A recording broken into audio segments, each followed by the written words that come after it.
नमस्कार विद्यार्थी मित्रांनो, आजच्या या पेपरच्या प्रश्नपत्रिकेमध्ये आलेले गणित आणि बुद्धिमत्ताचे जे प्रश्न आहेत TET पेपरमध्ये, त्या सर्व प्रश्नांचं गणित आणि बुद्धिमत्ताचं विशेषतः विश्लेषण आपण घेणार आहोत।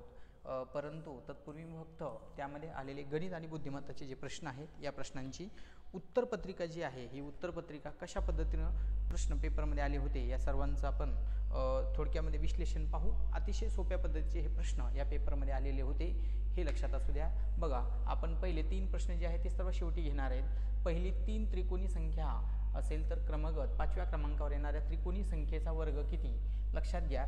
पहिली त्रिकोणी संख्या 3 आहे, तर पाया जर काढला असता तर तिचा पाया आला असता 2। त्यामध्ये 5व्या क्रमांकाची म्हणजे 5 प्लस केली असते तर पाया झाला असता 7। आणि त्रिकोणी संख्या काढायचं सूत्र आहे आपल्याकडे, त्रिकोणी संख्या n गुणिले n प्लस 1 भागिले 2 याचा वापर करून 7 पाया असणारी त्रिकोणी संख्या जर आपण काढली असती तर ती आली असती 4, म्हणजेच 28 आणि 28चा वर्ग तुम्हाला करायचा होता, तो म्हणजेच पर्याय क्रमांक 2 हे त्याचं पर्याय उत्तर बरोबर आहे। अशा पद्धतीनं या प्रश्नांचं उत्तर आपल्याला करायचं होतं। त्यानंतर सर्व अंक वापरून तयार होणाऱ्या मोठ्यात मोठ्या 5 अंकी, आता मोठ्यात मोठी 5 अंकी म्हणल्यानंतर कोणते 4च अंक आहेत, मग मोठ्यात मोठी 5 अंकी तयार करत असताना 8 2 वेळा वापरा, 7 2 0। आता त्यांनी लहान 5 अंकी म्हणले म्हणून 2 0 0 असं वापरायचं होतं। त्यानंतर 7 आणि 8 यांच्यातला जर तुम्ही फरक घेतला असता तर तो फरक आला असता 68,642, जो पर्याय क्रमांक 2 मध्ये तुम्हाला पाहायला मिळतो। त्यानंतर नमिताने 96 नंबरचा, नमिताने ग्रह उद्योगासाठी जसे 7.5 म्हणजे 7.5% दरानं 1,50,000 रुपयांचं कर्ज घेतलं 8 वर्षासाठी, म्हणजेच 8 गुणिले 7.5 तर ते झालं असतं 8×45 0, 56 आणि 4 60%, म्हणजेच आपल्याला 60% व्याज मिळालं असतं। म्हणजेच 1.5 लाखाचं 60% व्याज जर काढलं असतं तर 90,000 रुपये व्याज मिळालं असतं, त्याला आपण आय म्हणू।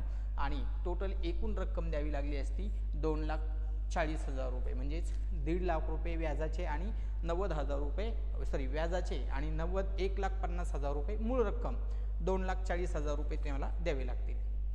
आराध्याला मराठीत 30 पैकी 24 गुण मिळाले, 30 पैकी 24 गुण, म्हणजेच टक्केवारी जर तिची काढली असती मराठीची तर ती मराठीची टक्केवारी तुम्हाला कळाली असती 0 म्हणजेच 80% आले असते तिला मराठीत मार्क। अतिशय सोप्या पद्धतीचा प्रश्न आहे। गणितात 50 पैकी 38, आता 50 पैकी 38 म्हणलेत गणितात, तर गणिताचे टक्के झाले असते 76%, 50 2 100, 38 2 76%। त्यानंतर विज्ञानामध्ये तिला झाले असते 75 पैकी 63, 75 गुणिले 63, इकडं वरती किती 63, 100 गुणिले 100 करायचं होतं, 25 त्रिक 75 आणि 25 चौक 100 याला भाग दिला असता तर 84% आलं असतं। आणि ते सर्वाधिक जास्त गुण आले असते तिचे विज्ञान विषयातले, म्हणून पर्याय क्रमांक 4 हे तिचं पर्याय उत्तर बरोबर होतं। सोनालीने 50 डझन 60 डझन दराने खरेदी केली, म्हणजे 60 गुणिले 50 म्हणजे 6 पंचे 30, 3,000 रुपयाची खरेदी केली, ठीक आहे। आता 100 रुपयात 550 विकली त्याने, 550 रुपये, तर 600 जी काही नग आहे ती किती रुपयाला विकली, तर ती विकली असती त्याने 3300 रुपयाला, म्हणजेच 300 रुपये नफा झाला असता तिला। पर्याय क्रमांक जो 2 आहे हा त्याचा पर्याय क्रमांक 2 पर्याय उत्तर बरोबर आलं असतं, ठीक आहे। अशा पद्धतीने तुम्हाला प्रश्न सोडवायचा होता। त्यांनी सांगितले 2 समांतर रेषांना एका छेदिकेने छेदल्यास संगत कोणाचे किती जोड्या तयार होत्या। हे 2 समांतर रेषा आहेत, ठीक आहे। एका संगत आणि एका छेदिकेने छेदलं, त्याला हे छेदलं तर किती कोण तयार होते, तर ही इथे 1 2 3 4 तसेच खाली 4, म्हणजेच यामध्ये टोटल किती कोण तयार होते, तर 4 कोण तयार होणार होते। म्हणून पर्याय क्रमांक 3 जो आहे तो पर्याय क्रमांक 3 त्यातला बरोबर उत्तर होता। अशा पद्धतीने आपल्याला त्याचं उत्तर काढायचं होतं। ओ केंद्र असलेल्या वर्तुळातील 16 सेंटीमीटर लांबीचे जीव आहे, ओ वर्तुळ केंद्र आहे, त्याची जीव आहे 16 सेंटीमीटर वर। PQ केंद्रापासून, आता हा जो O आहे तर इथून एक असा PQ गेलेला आहे, ठीक आहे, याला आपण P म्हणून याला Q म्हणू, आणि हा वर्तुळ आहे, हा कर्ण काढायचा आहे, हा 8 झाला म्हणून हा 8 झाला, आणि जो काही उंची आहे त्याची ती आहे 6, म्हणजेच कर्णाची जर लांबी तुम्ही काढली असती तर पर्याय क्रमांक 3 जो आहे म्हणजेच 10 सेंटीमीटर हे त्याचं पर्याय उत्तर बरोबर होतं, ठीक आहे। त्यानंतर 101 नंबरचा जो प्रश्न आहे, ह्या 101 नंबरच्या प्रश्नामध्ये फक्त वर्ग आणि वर्गमूळ तुम्हाला पाठ असायला पाहिजे होते। हे सर्व जर तुम्ही सोडलं असतं तर त्याचं उत्तर आलं असतं पर्याय क्रमांक 1 हे पर्यायी उत्तर त्यातलं बरोबर उत्तर आपल्याला काढता येणार होतं. अशा पद्धतीनं सिंपल पद्धतीनं हा प्रश्न तुम्हाला सोडवायचा होता. त्यानंतर इक्वेशन बनवायचे होते, जसं की आपण म्हणू शकतो 5 ताट्या, ठीक आहे, आणि 10 वाट्या यांची किंमत जर काढली असती तुम्ही तर ती 1000 रुपये आली असते, ठीक आहे. त्यानंतर 2 ताटं आणि 8 वाट्या यांची जर किंमत तुम्ही काढली असती तर 560 रुपये आली असती. हे सगळं सोडल्याच्या नंतर एका ताटीची आणि वाटीची किंमत आली असती आणि मग त्यांनी सांगितलं होतं तर ताटाच्या किमतीत किती वाट्या मिळतील, तर ताटाच्या किमतीत किती वाट्या मिळतील, तर पर्याय क्रमांक 4 जो आहे 3 ते त्यातलं पर्यायी उत्तर बरोबर होतं, ठीक आहे. 72 आणि 96 यांचे सामायिक विभाजक किती आहेत, तर 72 आणि सामायिक यांचा मोठ्यात मोठा सामायिक विभाजक जो असतो ते त्याचं उत्तर असतं, तो म्हणजेच किती 24 हे त्याचं पर्यायी उत्तर बरोबर यायला पाहिजे होतं. त्यानंतर भिंत बांधण्यास 8 मजूर लावल्यास 5 दिवस लागतात. 8 मजुराला किती दिवस लागायले, तरी 5 दिवस लागायले. 4 पट केले म्हणजेच गुणिले 8 करून पहा त्याला किती मजूर होतील, 4 दुनी 8 म्हणजे 10 मजूर केले तर ते काम संपायला किती दिवस लागतील, तर 4 दिवस लागतील. याचा अर्थ असा झाला किती दिवस कमी लागलेत म्हणून 1 दिवस काय झालेला आहे तिथं कमी लागलेला आहे. पर्याय क्रमांक 1 हे त्याचं पर्यायी उत्तर बरोबर होतं. अशा पद्धतीनं हा प्रश्न आपल्याला तिथं सोडवायचा होता. पुढं एका संख्येची 3 पट म्हणून बघा, एका संख्येची 3 पट काढली, 3 1 6 प्लस केले तर त्यांची बेरीज ही बेरीज 15च्या चौपटी इतकी येते. 15ची चौपट किती 60. 3 न भाग दिला, 3 न भाग दिला, 3 न भाग दिला, x प्लस 2 प्लस किती 20, तर x ची संख्या किती आली 18. म्हणजे ती संख्या 18 आहे. आपल्याला त्यांनी सांगितले त्या संख्येची निमपट किती, तर त्या संख्येची निमपट आहे 9. पुढचा 5.25 किलोमीटर लांबीचा, तर 5.25 किलोमीटर म्हणजेच किती 5.25 किलोमीटर, त्यालाच आपण 5250 मीटर म्हणतो. आणि त्यानंतर 9.5 हेक्टोमीटर. आता 1 हेक्टोमीटर म्हणजेच किती, तर 1 हेक्टोमीटर म्हणजे 100 मीटर असतो. हे सगळं जर सोडलं तुम्ही तर त्याला उत्तरी वजाबाकी केल्याच्या नंतर पर्याय क्रमांक 4 म्हणजेच 4300 मीटर हे त्याचं पर्याय उत्तर बरोबर आहे. 7 नंबरचा प्रश्न, सकाळी 7:45 वाजता सामना सुरू झाला क्रिकेटचा आणि त्याच दिवशी दुपारी 2:30 वाजता संपला. आता 7:45 म्हणजेच किती 7:45ला सामना सुरू झाला आणि सामना संपलेला आहे तुमचा 2:30 वाजता म्हणजे 2:30 तर यांच्यामधला जो काही गॅप आहे तो किती तासाचा गॅप आहे, तर तो आहे 6:45 तासाचा गॅप. 6:45 मग 6:45 म्हणजेच किती 6:45 मिनिटाचा तो गॅप आहे. म्हणून पर्याय क्रमांक 1 जो दिसतो तो 6:45 तास हे त्याचं पर्याय उत्तर बरोबर आहे. अशा पद्धतीने आपल्याला तो प्रश्न सोडवायचा होता. 36,060 मण्यापासून प्रत्येकी 12 मण्यांची एक माळ तयार केल्यास जास्तीत जास्त किती माळा तयार होतील, तर तुम्हाला सिंपल इथं काय करायचं होतं बघा, 36,060 भागिले 12 करायचं होतं. 12 × 36 पहिला 0 भाग जात नाही म्हणून 0, 12 × 60 म्हणजेच पर्याय क्रमांक 4 जे आहे ते त्यातलं पर्यायी उत्तर बरोबर होतं. त्यानंतर 507 पानं वाचली तेव्हा 56 पानं वाचायची शिल्लक राहिली म्हणून एकूण पानं काढायला सांगितली. तर एकूण पानं काढत असताना 7 वरती जातील, दोघांचा गॅप 2 खाली येईल. याला भाग दिला तर 28, याला भाग दिला तर 28 × 7 येईल आणि 28 × 7 म्हणजेच किती, तर 196 पानं यायला पाहिजेत. अशा पद्धतीनं त्याचं पर्यायी उत्तर जो आहे ते पर्यायी उत्तर बरोबर आपल्याला काढता येतो. त्यानंतर 4.5 मीटर कापडापासून 2 शर्ट शिवले जातात. आता 4.5 मीटर कापड आहे त्याच्यापासून किती शर्ट शिवायले 2. आपल्याला किती शिवायला सांगितले त्यांनी 15 म्हणजेच गुणिले तुम्हाला करायचं होतं 15. याला जर सॉल्व्ह केलं तर पर्याय क्रमांक जो 3 आहे 33.75 मीटर हे त्यातलं पर्याय उत्तर बरोबर येईल. आता ABDच्या बाजूनं A आणि B मध्ये स्पर्श करते म्हणून सांगितले. ही इथं A आणि B ला स्पर्श करून गेलेली आहेत 2 रेषा. त्यातलं मापकोन ADB हा जो काही कोन आहे हा 68 अंशाचा आहे. तर त्यांनी सांगितलंय AOB या कोनाचं माप किती हे लक्षात असू दे. हे दूरस्थ कोन जरी असतील तर यांच्या कोनाच्या मापाची बेरीज किती असते 180 अंश असते. म्हणून त्यातून 68 वजा करा, उरलेला जो काही कोन आहे तो आहे तुमचा 112 अंशाचा कोन. म्हणून पर्याय क्रमांक 2 हे त्याचं पर्याय उत्तर बरोबर आहे. आता 12 नंबरचा जो प्रश्न आहे यांच्यासाठी विश्लेषण आहेत. मांडणी कशी करायची होती बघा, मजुरांची संख्या x घ्यायची होती, 10 दिवसांची मजुरी घ्यायची होती तुम्हाला 19,200.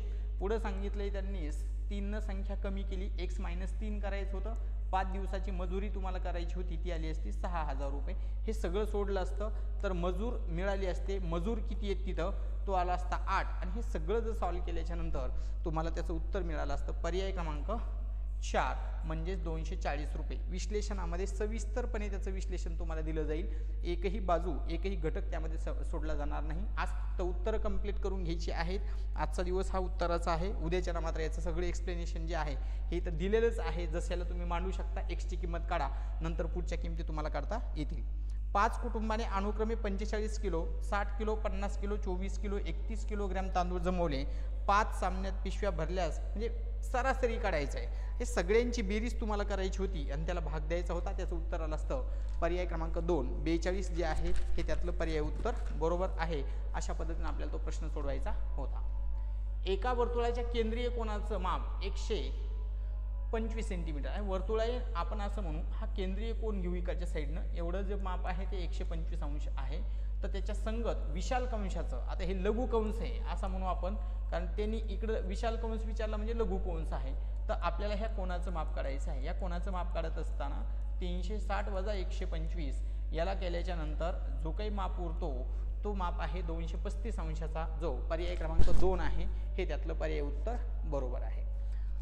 आकृतीमध्ये पंचकोनी चितीच्या शिरोबिंदूंची संख्या पृष्ठांच्या संख्येपेक्षा कितीने जास्त आहे. सगळे कोन तुम्हाला मोजायचे होते. अशा पद्धतीने 1 2 3 4 5 हे सगळे कोन तुम्हाला मोजायचे होते आणि पृष्ठांची संख्या यांचा फरक घ्यायचा होता. तर तो आला असता पर्याय क्रमांक 3, जो त्यातला पर्याय उत्तर बरोबर आहे. ठीक आहे. त्यानंतर 116 मध्ये सांगितले लहान चौरसाची परिमिती. आता टोटल चौरसांची परिमिती जी आहे ती होती 9.6 मीटर. म्हणजे बाजू जर काढली असती तर ती आली असती 2.4 सेंटीमीटर. टोटल जे काही बाजू आहेत त्या मोजायच्या होत्या त्या आल्या असत्या तुमच्या 16 किती बघा 1 2 3 4 5 6 7 8 9 10 11. ठीक आहे. 12 13 14 15 आणि 16. ठीक आहे. गुणिले काय करायचं होतं तुम्हाला 16 करायचं होतं. त्याचं उत्तर आलं असतं 38.4 सेंटीमीटर, जो पर्याय क्रमांक तुम्हाला 4 पाहायला मिळतो. हे त्याचं पर्याय उत्तर बरोबर उत्तर आपल्याला काढता येतं. 117 नंबरचा प्रश्न अतिशय सोपा. 8400 मध्ये 200 आणि 500 रुपयांच्या समान नोटा म्हणून सांगितल्यात. म्हणजे 700x बरोबर किती किंमत आली असती त्याची 8400 रुपये किंमत आली असती. 2 0 2 0 कॅन्सल झाला असता तर एका x ची किंमत आली असती 12. त्यांनी सांगितले त्या रकमेत एकूण किती नोटा आहेत. एकूण नोटांची संख्या 2 समान आहेत म्हणून 12 अधिक 12 म्हणजे 24 उत्तर यायला पाहिजे होतं. 118 नंबरचा जो प्रश्न आहे याचं सविस्तरपणे विश्लेषण जर तुम्ही काढलं तर ते उत्तर येणार आहे तुमचं 99 चौरस मीटर. जसं की 12 गुणिले 9 12 9 108 चौरस मीटर हे येईल त्या खड्ड्याचं घनफळ. त्यामध्ये 1.5 मीटरचे म्हणजेच 1.5 गुणिले 1.5 करून तुम्हाला 2.25 चौरस मीटर अशा पद्धतीने 4 खड्डे खांदायचे आहेत आणि त्यांचं जे काय आहे क्षेत्रफळ वजा केलं तर पर्याय क्रमांक 2 जे दिसतो 99 हे त्यातलं पर्याय उत्तर बरोबर आहे. 119 नंबरचा प्रश्न जो आहे इथं सेंटीमीटरमध्ये दिलंय आणि इथं चौरस मीटरमध्ये दिले म्हणून याला कन्वर्ट करायचं होतं. इथं किती आलं असतं 1.5 मीटर, दुसरं जे आलं असतं ते 1.2 मीटर आणि तिसरं जे आलं असतं ते असतं तुमचं 0.9 मीटर. आणि पृष्ठफळ काढायचं सूत्र जे आहे इष्टिका चित्तीचं पृष्ठफळ काढावं लागेल. त्याचं सूत्र आहे 2 कंसात LB BH आणि LH अशा सूत्राचा वापर तुम्हाला करायचा होता आणि त्याच्या गुणाकारामध्ये किती घ्यायचे होते 50. हे सगळं जर तुम्ही सोडलं त्याचं उत्तर आलं असतं पर्याय क्रमांक 3 म्हणजे 423 रुपये हे त्यातलं पर्याय उत्तर बरोबर आहे. त्यांनी सांगितले खालीलपैकी सहमूळ संख्या नसलेली जोडी कोणती. तर हे दोन्ही जे काही पर्याय दिसतात ह्या दोन्ही पर्यायाला 3 न भाग जातो म्हणून पर्याय क्रमांक 4 जी आहे ती सहमूळ संख्याची जी काही जोडी आहे तर ही आपल्याला तिथं जोडी सांगता येणार नाही. अशा पद्धतीनं पर्याय क्रमांक 4 जो दिसतो हे त्यातला पर्याय उत्तर बरोबर आहे. कारण त्यांच्या दोन्ही पर्यायामध्ये बघा समसंख्या तुम्हाला दिसत आहेत मात्र याच्यामध्ये दोन्ही संख्या कशा आहेत विषम संख्या तुम्हाला पाहायला मिळतात म्हणून त्यातली जोडी जी आहे ती आपल्याला जोडी सांगता येणार होती. त्यानंतर आलेखावरून मात्र प्रश्न कंपल्सरी असतो. त्यांनी सांगितले कमाल आणि किमान तापमानातील फरक कोणत्या दिवशी सर्वाधिक जास्त आहे. कमाल आणि किमान तापमान इथे आहे आणि त्यांच्यातलाच फरक कसा असणार आहे तो जास्त असणार आहे आणि ते कधीचं आहे तुमचं गुरुवारचं म्हणून पर्याय क्रमांक 2 जो दिसतो तो त्यातला पर्याय क्रमांक 2 बरोबर आहे. 4 दिवसाच्या किमान तापमानाची बेरीज व कमाल तापमानाची बेरीज यांच्यातील फरक किती. म्हणजे ह्या जे काही हे कमाल तापमान आहेत आणि हे किमान तापमान आहेत म्हणजे जास्तीत जास्त आणि कमीत कमी तापमानाच्या बेरजेतला फरक जर तुम्ही काढला असता तर तो आला असता तुमचा 40°. पर्याय क्रमांक 1 हे त्याचं पर्याय उत्तर बरोबर होतं. आता त्यांनी सांगितले 11:15 वाजता घड्याळातील तास काटा आणि मिनिट काटा यांच्यामध्ये किती अंशाचा कोन तयार होतो. आता 11:15 वाजता म्हणून सांगितलेलं आहे, मिनटं कसे आलेले आहेत, विषम संख्या आलेले आहेत, म्हणून असा घड्याळीच्या भागामध्ये आपण तुम्हाला सांगितलं होतं की अशा वेळेस विषम मिनटं जर आले तर हे दोन कोन आपल्याला त्यामधून काढता येणार नाहीत. एक तर पर्याय क्रमांक 2 नाही तर पर्याय क्रमांक 3 हे दोन्हीपैकी पर्याय उत्तर बरोबर आहे. म्हणून हे प्रश्न सोडत असताना आपल्याला 30 गुणिले तास मायनस 11/2 गुणाकारामध्ये मिनिटे हे सूत्र तिथं वापरायचं आहे. कोन जर 180 पेक्षा मोठा आला तर आपल्याला त्याला काय करायचं होतं, 360 अंशातून वजा करायचं होतं. म्हणून त्यावेळेस तुमचं उत्तर आलं असतं पर्याय क्रमांक 3 112.5. अशा पद्धतीनं ही प्रश्नपत्रिका तुम्हाला आलेली होती. याचं विश्लेषण जे आहे, सविस्तर विश्लेषणाचा सविस्तर विश्लेषण व्हिडिओ आपण लवकरच जो आहे तो टाकणार आहोत. त्यामुळं सर्वांनी सायंकाळी जो काय आहे, सायंकाळी गणिताचं पूर्ण जे काही विश्लेषण आहे हे पूर्ण विश्लेषण या पेपरच्या माध्यमातलं आपण घेण्याचा प्रयत्न करणार आहोत. जे विद्यार्थी लाईव्ह आलेले आहेत किंवा पाहणार आहेत अशा विद्यार्थ्यांनी चॅनलला सबस्क्राईब करा, जेणेकरून नवीन व्हिडिओ तुमच्यापर्यंत पोहोचले जातील. धन्यवाद.